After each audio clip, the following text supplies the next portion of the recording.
नमस्कार बच्चों। अब हम लोग देखिए, सबका टेंथ का एग्ज़ाम ख़त्म हो गया। तो अब जो है, जैसे नाइन्थ का एग्ज़ाम, नाइन्थ का फाइनल एग्ज़ाम अभी ख़त्म हुआ है कुछ दिन पहले। तो अब आप लोगों को क्या करना है, टेंथ स्टार्ट करना है। पर सीबीएसई का क्या है कि टेंथ का अभी सिलेबस जो है वो आया नहीं है। तो टेंथ का सिलेबस जो अभी आया नहीं है, मैथ का जैसे नाइन्थ का सिलेबस क्लियर कर दिया, टेंथ का सिलेबस अभी अभी तक क्लियर नहीं किया है कि क्या होगा। तो वो भी हो सकता है 8-10 दिन में कवर कर दे। तो अब जो आप लोगों को स्टार्ट करना है, जैसे क्लास नाइन्थ के लिए, तो क्लास नाइन्थ में आपको स्टार्ट करना है पूरा कंप्लीट, जिसको कहा जाता है कि आपका टारगेट होना चाहिए 100 में 100 लाने के लिए। तो उस हिसाब से हम लोग क्या पढ़ेंगे, क्या नहीं पढ़ेंगे, कैसे पढ़ेंगे, वो चीज़ आपको ध्यान देना है। तो क्लास टेंथ का सिलेबस में जो है चार चीज़ था, जिसको नाइन्थ में कर दिया है। इतना ध्यान रखिए। तो हम लोग क्या करते हैं, अभी देखते हैं कि नाइन्थ में कौन कौन सा सिलेबस हम लोग को डिलीट करके चलना है। तो मान लीजिए जैसे टेंथ है, टेंथ में नाइन्थ के सिलेबस में क्या क्या किया है, क्या क्या चेंज किया है, वो हम लोग अभी देखने जा रहे हैं। तो अब हम लोग देखते हैं कि नाइन्थ के सिलेबस में टेंथ का क्या क्या ये डाल दिए हुए हैं, मतलब सिलेबस में इंक्लूड कर दिए हुए टेंथ का। तो उसी के हिसाब से हम लोग देखते हैं कि सबसे पहला जो है, जो ट्रांसफ़र किया है, वो किया है आपका कोऑर्डिनेट ज्योमेट्री। सबसे पहला जो टॉपिक है वो है आपका कोऑर्डिनेट ज्योमेट्री, जो टेंथ कोऑर्डिनेट ज्योमेट्री। पहले क्या था नाइन्थ में और टेंथ में, तो नाइन्थ में सिर्फ इंट्रो था और टेंथ में क्या था, डिस्टेंस फार्मूला और सेक्शन फार्मूला। तो यहाँ पे क्या किया है कि आपको डिस्टेंस फार्मूला और सेक्शन फार्मूला ये नाइन्थ में डाल दिया हो, तो इसको हम लोग हटा के चलेंगे। सेकंड क्या किया है, areas related to circles, areas related to circles, इसको डाल दिया है आपका नाइन्थ में। फिर टेंथ में जो था, एपी था, अरिथमेटिक प्रोग्रेशन, तो एपी डाला है, उसमें प्लस क्या कर दिया है, जीपी ऐड कर दिया है। तो कोऑर्डिनेट ज्योमेट्री हो गया, आपको एरियाज रिलेटेड टू सर्कल हो गया, एपी और जीपी, ये चार चीज़ ऐड किया है नाइन्थ के सिलेबस में। अब टेंथ के सिलेबस में बचा क्या हमारे पास, तो टेंथ में हमारे पास बच गया आपका,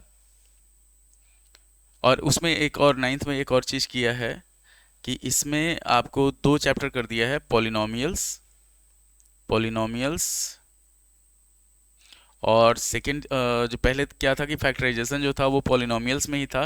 तो अब क्या किया है, पॉलिनोमियल्स के साथ साथ इसको डाल दिया है फैक्टराइजेशन का एक अलग चैप्टर ये किए हुए है। फैक्टराइजेशन और पॉलिनोमियल्स जो है वो अलग चैप्टर कर दिए हुए हैं।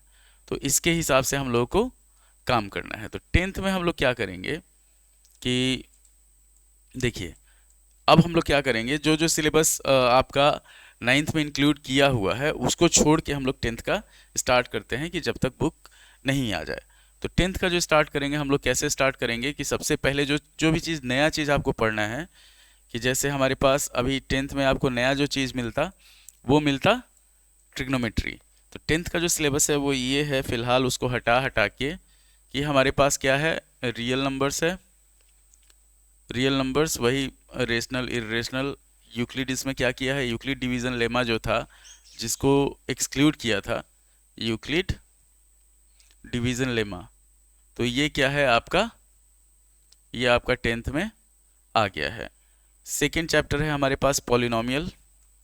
तो हो सकता है कि पॉलिनोमियल्स में जो जो हटाया था उसको फिर से इंक्लूड कर दे, जैसे क्यूबिक पॉलिनोमियल हटा दिया था, बहुत सारा चीज़ हटा दिया था, तो इसको इंक्लूड कर देगा। थर्ड चैप्टर है हमारे पास linear equation in two variables, linear equations in two variables. तो इसमें क्या किए हुए हैं कि इसमें ग्राफ जो है, ग्राफ आपका नाइन्थ में कर दिए हुए, तो ग्राफ इसमें हटा के और कुछ जैसे क्रॉस मल्टीप्लिकेशन मेथड जो था, क्रॉस मल्टीप्लिकेशन मेथड था, क्रॉस मल्टीप्लिकेशन मेथड जो था उसको हटा दिया था। तो वो क्या करेगा, फिर से इंट्रोड्यूस कर देगा। फोर्थ चैप्टर है हमारे पास क्वाड्रेटिक इक्वेशन, ये 10th का चल रहा है क्वाड्रेटिक इक्वेशन।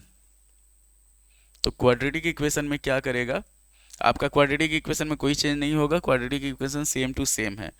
एपी जो है, इसके बाद एपी था, एपी डिलीट कर दिया, कोऑर्डिनेट ज्योमेट्री डिलीट कर दिया, तो हो सकता है कोऑर्डिनेट ज्योमेट्री में और कुछ नया ऐड करे।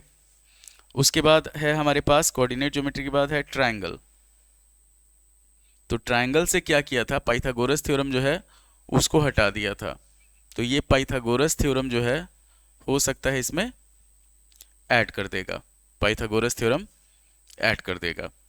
उसके बाद हम लोग बढ़ते हैं, ट्रायंगल के बाद हो गया आपका सर्कल हो गया। तो तो सर्कल सेम टू सेम रखेगा, थोड़ा सा सिलेबस एक्सटेंड करेगा। सर्कल में जैसे सर्कल 9th की अपेक्षा 10th में बहुत आसान था, तो इसमें क्या कर सकता है कि कुछ नया जो है वो ऐड कर सकता है। एरियाज रिलेटेड टू सर्कल वो हटा दिया। सबसे मेन जो टॉपिक है आपका वो है ट्रिग्नोमेट्री। ट्रिग्नोमेट्री में हम लोग 4 चीज़ पढ़ते थे, मतलब पहले, फिर बीच में क्या किया था, कॉम्प्लीमेंट्री। तो इसमें क्या है, टी रेशियोज एक चैप्टर था, टी रेशियोज था, फिर T ratios of particular angles था, फिर कॉम्प्लीमेंट्री एंगल्स था, कॉम्प्लीमेंट्री एंगल्स था, कॉम्प्लीमेंट्री एंगल्स। तो ये क्या किया था, ये एक्सक्लूड कर दिया था, तो इसको हो सकता है इंक्लूड कर देगा। उसके बाद हम लोग बढ़ते हैं, कॉम्प्लीमेंट्री एंगल्स हो गया, फिर था क्या आपका ट्रिग्नोमेट्री का ही 4-5 टॉपिक है, जैसे ट्रिग्नोमेट्रिक आइडेंटिटीज था, आइडेंटिटीज है, था नहीं है। उसके बाद फिर हाइट एंड डिस्टेंस है, ये हाइट एंड डिस्टेंस। फिर है हमारे पास अगला जो है वो है वॉल्यूम एंड सरफेस एरिया। तो वॉल्यूम एंड सरफेस एरिया से फ्रस्टम हटा दिया था, वॉल्यूम एंड सरफेस एरिया से फ्रस्टम हटाए हुए था, तो हो सकता है उसको आपका इंक्लूड कर दे इसमें 10th में। तो 10th का सिलेबस जब तक कंफर्म नहीं है तब तक देखिए, अगर आपको नंबर लाना है तो नंबर लाना है तो आपको ज़्यादा नहीं पढ़ना है, कंसिस्टेंट रहना है, इतना ध्यान रखिए। Consistency is more important then amount.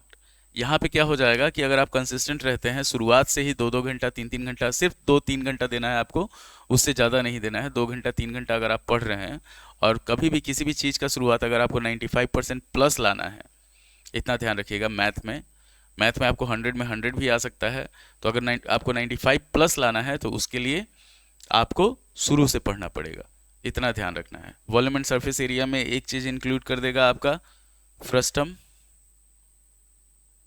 उसके बाद हो गया आपका statistics, areas related to circle हटा दिए हुए हैं, स्टैटिस्टिक्स एंड प्रोबेबिलिटी। तो इतना कुछ है हम लोगों के पास, जब तक सिलेबस नहीं आता है तब तक के लिए, कि हम लोग इसको डिसाइड कर सकते हैं। तो यहाँ पे क्या क्या हुआ आपका, यहाँ पे हो गया, देख लीजिए, सिंपल है, हमारे पास रियल नंबर हो गया, तो ये रियल नंबर में इक्वली डिवीजन लेमा डाल दिए हुए है। पॉलिनोमियल हो गया, तो पॉलिनोमियल में क्या किया था, क्यूबिक पॉलिनोमियल हटा दिए हुआ था, तो उसमें आपका क्यूबिक पॉलिनोमियल हो सकता है डाल दे। लीनियर इक्वेशन इन 2 वेरिएबल्स में आपका क्रॉस मल्टीप्लिकेशन हटाए हुए था, वो डाल देगा। क्वाड्रेटिक इक्वेशन में कुछ हल्का एक्सटेंड करेगा। ट्रायंगल से पाइथागोरस थ्योरम जो था वो हटा दिए हुए था, तो उसको हो सकता है डाल दे। उसके बाद आपका सर्कल में कुछ नया इंट्रोड्यूस कर दे। ट्रिग्नोमेट्री का ऑलरेडी हमारे पास 1 2 3 4 5 चैप्टर था, जिसमें से एक हटाए हुए था, तो उसको हो सकता है इंक्लूड कर दे। वॉल्यूम एंड सरफेस एरिया से फ्रस्टम हटाए हुए था, तो फ्रस्टम इंक्लूड कर देगा। तो ये चीज़ है कि जब तक हम लोग के पास ये आपका क्लियर नहीं होता सिलेबस, कि सिलेबस में क्या क्या चेंज किया है क्या नहीं चेंज किया है, तो उसके अकॉर्डिंग हम लोग इसको लेके चलेंगे। तो हम लोग का जो पहला क्लास स्टार्ट होगा, आज से स्टार्ट होगा, हम लोग पहला जो क्लास होगा वो हमारा स्टार्ट जो होगा वो होगा ट्रिग्नोमेट्री का, ट्रिग्नोमेट्री का। और अभी हड़बड़ा के बुक लेने का आवश्यकता नहीं है, अगर आपके पास पुराना बुक अवेलेबल है तो उससे जो जो चैप्टर छाटा हुआ है उसको इंक्लूड करके आप पढ़ सकते हैं, उसको हटा के पढ़ सकते हैं। जैसे ये सब चैप्टर हटा दिया, coordinate geometry, areas related to circle, AP, GP, polynomials, ये सब हटा दिए हुए हैं, मतलब हटाया नहीं है, 9th में इंक्लूड किए हुए हैं। तो ये चीज़ ध्यान रखना है कि आपको जो आज हमारा पहला क्लास स्टार्ट होगा वो होगा ट्रिग्नोमेट्री का। तो फर्स्ट वीडियो जो आएगा वो ट्रिग्नोमेट्री का आएगा, ट्रिग्नोमेट्री का, जिसमें बच्चे सारा चीज़ एकदम आसानी से समझाया जाएगा, जिससे कि आपको ट्रिग्नोमेट्री, देखिए ट्रिग्नोमेट्री क्या है कि नया चैप्टर है, नया चैप्टर है तो उसके हिसाब से हम लोग इसको धीरे धीरे करेंगे। कुछ क्वेश्चन भी होगा, कुछ आपका टॉपिक भी रहेगा। उसके हिसाब से आज से हमारा क्लास 10th का जो होगा, क्लास 10th का वो स्टार्ट हो जाएगा, और क्लास 9th का जो होगा, क्लास 9th ये भी स्टार्ट हो जाएगा। तो क्लास क्लास 9th के लिए हम लोग स्टार्ट करेंगे नया जो सब इंक्लूड किया है उसके अकॉर्डिंग। फिर जैसे जैसे हमारा अभी 9th का भी बुक नहीं आया है और 10th का भी बुक नहीं आया है, तो जैसे जैसे बुक हमारा अवेलेबल होते जाएगा या सिलेबस कंफर्म होते जाएगा उसके अकॉर्डिंग हम लोग अपना काम करेंगे। तो जो बच्चे 9th में हैं, अभी 8 से 9th में गए हैं, 8 से 9th में गए हैं, उनके लिए सिलेबस जो है वो हेवी हो गया है, इतना ध्यान रखना है। सिलेबस जो है वो बढ़ गया है। तो अभी तक 8 तक आप लोग जो करते आए थे मस्ती मौज मस्ती, उसको थोड़ा सा छोड़िए, थोड़ा सा सिंसियर बनिए। सिंसियर रहिएगा तो अच्छा नंबर आएगा, अच्छा नंबर आएगा तो घर में इज्जत मिलेगा, इतना ध्यान रखना है। सारा खेल नंबर का है, ये चीज़ आपको ध्यान रखना है। उसके बाद 10th के लिए क्या है, और 9th में अगर आप अभी से लगते हैं, हमारे चैनल से जुड़ते हैं, तो आपको 80 में जो है, जो 80 नंबर का एग्ज़ाम होता है उसमें 70 प्लस लाने से कोई नहीं रोक सकता है, इतना ध्यान रखना है आपको। 75, 77, इवन 80 भी आ सकता है। 10th जो है, अगर हमारे चैनल से जुड़ते हैं तो 10th का मैथ एकदम, अभी अगर शुरुआत है, शुरुआत से अगर आप जुड़ते हैं तो 10th का मैथ जो है, मैथ में आपको 100 में 100, मतलब अब की बार जो है वो 90 पार या फिर 95 पार, इस तरह से आपके लिए सिलेबस डिज़ाइन किया गया है। और जो स्टडी मटेरियल है वो आपको मिलेगा इस तरह से। तो उम्मीद है कि आपको वीडियो पसंद आया होगा। लाइक करें, शेयर करें, सब्सक्राइब करें और हमारे चैनल से जुड़ें। धन्यवाद।